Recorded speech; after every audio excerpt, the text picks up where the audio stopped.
Pas Pampres Negeri Samba Brasil berani-beraninya cegat Mayor Teddy, buang muka, sibuk rapikan jas.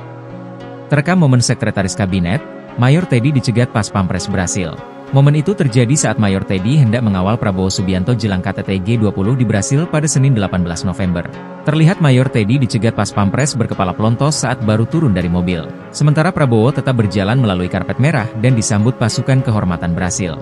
Mayor Teddy pun terlihat membuang muka saat dicegat oleh Pas Pampres itu. Saat diberi arahan, Mayor Teddy sibuk merapihkan jas hitamnya.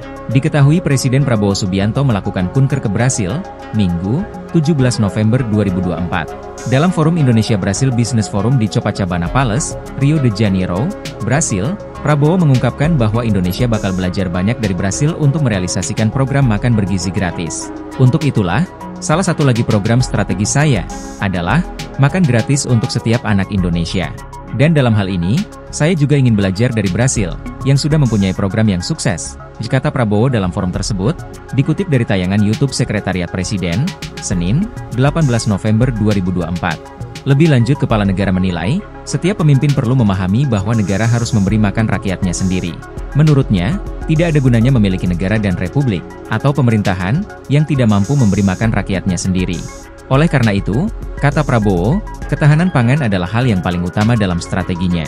Program ini pun sejalan dengan tema konferensi tingkat tinggi, KTT, G20 di Brasil tahun ini, yaitu memerangi kemiskinan dan kelaparan. Kepala negara beranggapan, jalan pemikirannya sejalan dengan Presiden Brasil mengenai hal ini. Mantan Menteri Pertahanan ini menegaskan, perekonomian tidak boleh dirancang untuk membuat sebagian besar masyarakat tetap miskin, sebagian lainnya tetap kaya. Ini tidak boleh terjadi. Kami tidak bisa menerima kelaparan. Saya katakan dengan sangat jelas di mana-mana, apa gunanya Indonesia menjadi anggota G20 jika 25% anak kita tidak cukup makan, ditandasnya.